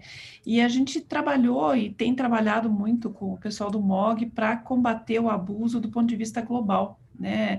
Como tudo, assim como os ataques são globais, né, a gente precisa ter uma maneira de trazer todo mundo para combater abuso, e eles acabaram dando essa premiação para mim, foi uma honra, né, pelo trabalho que a gente fez aqui no Brasil, para implantação de gerência de porta 25, redução do spam, né? O Brasil saiu de uma época em que a gente aparecia nas notícias como o Brasil, o rei do spam, né? Era o país número 1, para hoje a gente está no que se espera, tem um pouco mais relativo ao tamanho da rede brasileira, que é bom lembrar que a rede brasileira é uma das 8 maiores do mundo em usuários, hosts, né? A gente tem uma presença grande.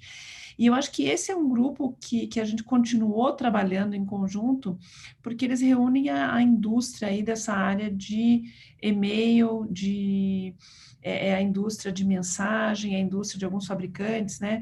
E é um pessoal que tem trabalhado muito nessa área de IoT, né? O William estava até comentando sobre essa questão toda de não só satélite IoT, e é muito interessante, o nosso curso antigamente, né, uns anos atrás, ele mudou o curso avançado, o cenário do curso avançado, ele era um cenário de um incidente que, no fundo, afetava satélites de uma empresa que era contractor do Departamento de Defesa americano, né? Então, era um cenário de IoT, de satélite e tal, porque, no fundo, tudo é TI, né? E o pessoal do MOG, a gente fez um trabalho junto com eles, que eu acho que é também interessante de compartilhar, porque eu acho que está relacionado com isso que o Coronel William comentou, dessa necessidade de a gente ter dispositivos mais seguros, e de a gente ter uma IoT mais segura, de a gente ter fornecedores que pensem mais em segurança, né? A gente fez um trabalho junto com eles no LAC AWG, porque a gente criou junto com o LACNOG, que é o Grupo de Operadores de Rede da América Latina, um grupo anti-abuso, que tem uma das pessoas aqui do CERT, que é a Lucimara, que ela coordena esse grupo de antiabuso. E um dos primeiros trabalhos que foi identificado foi o quê? Requisitos mínimos de segurança para roteadores de banda larga, né? A gente sabe que tem muitos incidentes hoje de invasão de banda larga e tal, tudo mais. E uma das coisas que veio, né, dessa indústria que trabalha mais com software é que, assim, aquele modelo de certificação do Common Criteria não funciona, né? Quer dizer, não adianta você ter um modelo de certificação que é um selo em cima de um dispositivo. Eu não consigo certificar um dispositivo. O dispositivo é software, né? Ele é algo que é mutável, ele é algo que inerentemente ele está vulnerável, a gente só não descobriu a vulnerabilidade ainda. Mas o que eu preciso ter, e que aí eu acho que é o caminho muito interessante do modelo lá de maturidade que vocês estavam comentando, né, que é o CMMC, que é o Cyber Security Maturity Model Certification, né? Vocês podem ver que ele é um modelo que ele não certifica dispositivos ou tecnologias, ele certifica postura de segurança de fornecedores, né? E eu acho que essa é que é a grande diferença, né? Por exemplo, porque quando a gente fez com o MOG, aí a importância, assim, parece que eles estão só combatendo malware e spam.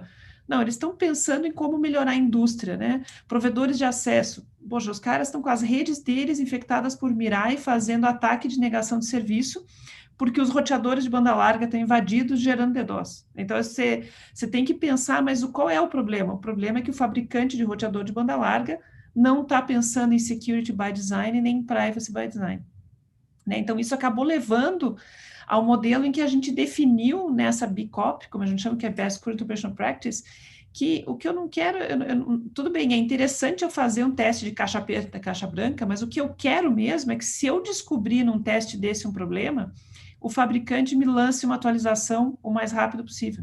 O que eu quero mesmo é que, se eu entrar em contato com esse fabricante, ele vai ter uma política de patches, né? E esse é um dos papéis, por exemplo, do MOG, que é muito interessante, que é esse de tentar trazer o que a indústria de internet está vendo de problemas e pensar no que eu teria uma solução que vai se aplicar para o globo inteiro, e como é que eu faço para pensar em recomendações e boas práticas que podem beneficiar todo mundo, até quem não é provedor de internet, né? Eu acho que é muito bom ver que, seja lá a Carnegie Mellon, Departamento de Defesa, seja a gente no MOG pensando em roteador de banda larga, está todo mundo mais ou menos convencido numa mesma direção, né? O que eu preciso ter é a higiene cibernética, né? Eu preciso pensar em segurança, eu preciso ser um fabricante responsável e eu preciso ser uma rede que lida com esses incidentes, né? Então, eu acho que isso é muito interessante pensar, e é um grupo que vale a pena ficar de olho, porque eles têm muitas recomendações operacionais para o dia a dia de segurança que podem se aplicar a qualquer ambiente, viu? Não só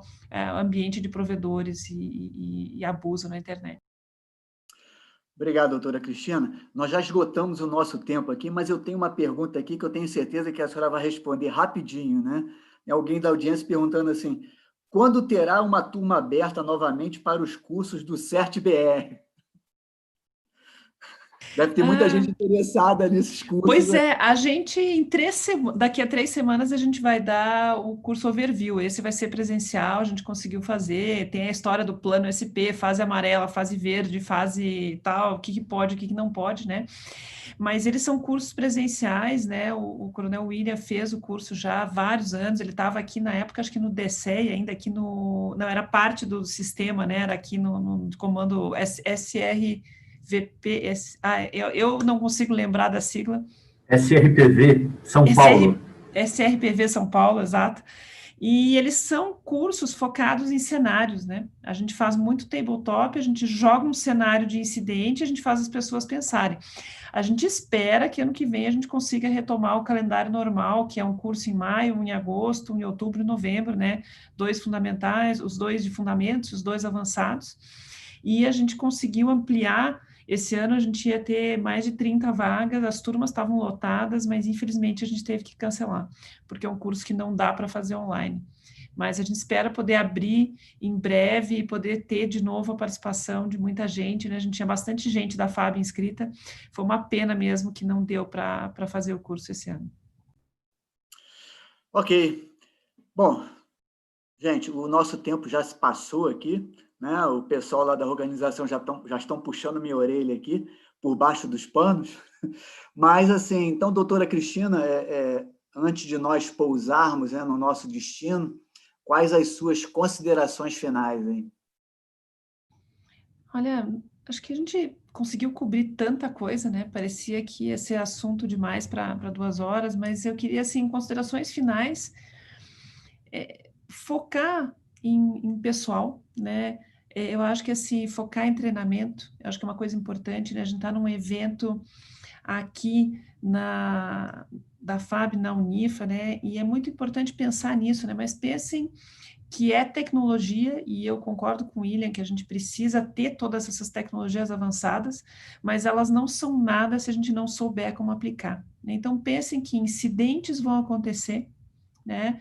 E a gente tem que ter a tecnologia certa, com as pessoas habilitadas, com os contatos certos. Então, continuem fazendo contatos, continuem se integrando na comunidade, né? E aprendendo sempre, porque é uma área que tem muita novidade, e eu espero que a gente continue em contato e que venham aí muitas pessoas, né, que estão assistindo esse evento, talvez se interessem por essa área de tratamento de incidentes, por essa área de gestão de incidentes, e contribuam aí nos próximos anos para a gente melhorar ainda mais a segurança como um todo aí do país. Doutora Cristina, muito obrigado pela sua disponibilidade, pela sua participação, pelas informações aí quentíssimas, né? Saindo do forno aí que a senhora trouxe para todos nós. Muito obrigado aí, tá? Mais uma vez, em nome da Universidade da Força Aérea e a sua participação. Coronel William, já pousamos e estamos taxiando para o local de desembarque, ok? Então, quais são as suas considerações finais aí para a nossa audiência? Eu queria agradecer primeiro o convite, agradecer também ao Unifa pelo convite que foi feito para a doutora Cristine. Sempre aprendemos com ela é uma sumidade nessa área, vale muito a pena. Como eu disse, até ela comentou dos cursos, os cursos do CERT são excelentes, vale a pena. Aqui mesmo no CCA, eu estou sempre buscando mandar gente fazer esse curso. Infelizmente, a pandemia deu uma parada nisso. Mas o que eu tenho de dizer a respeito desse evento especificamente, eu achei ele muito importante. Ele foi, a gente, obviamente, em 2 horas, tentou cobrir o máximo de itens possíveis. É óbvio que tem sempre muito mais coisas para ser faladas, né, ser comentadas, mas tudo que a doutora Cristine comentou a respeito de focar nas pessoas, se preocupar na capacitação, acho que isso é o essencial hoje em dia. A gente tem que vamos dizer assim, fortalecer o elo mais fraco. E o elo mais fraco são as pessoas. William, mais uma vez aí, obrigado também pela sua disponibilidade. Eu sei como é que é ser chefe de um centro de computação, principalmente com a responsabilidade do CETIR aí, né? E você disponibilizar 2 horas aí do seu tempo de comando para nos brindar aí com as informações do Centro de Tratamento de Incidente de Rede da Força Aérea Brasileira. E como eu já falei, tem uma série de missões espinhosíssimas para poder cumprir e manter isso tudo seguro aí para o nosso Brasil aí. Tá? Muito obrigado pela sua participação. Tá? Então, senhoras e senhores, chegamos ao nosso destino. Esperamos que tenham apreciado o nosso voo. Né? Agradecemos a sua preferência e esperamos vê-los na nossa próxima etapa, que acontecerá nos dias 11 e 12 de novembro, das 9 às 12 horas. Vai ser um pouquinho mais comprido, uma hora a mais, mas eu tenho certeza que os senhores e senhoras não se arrependerão dos nossos próximos 2 eventos.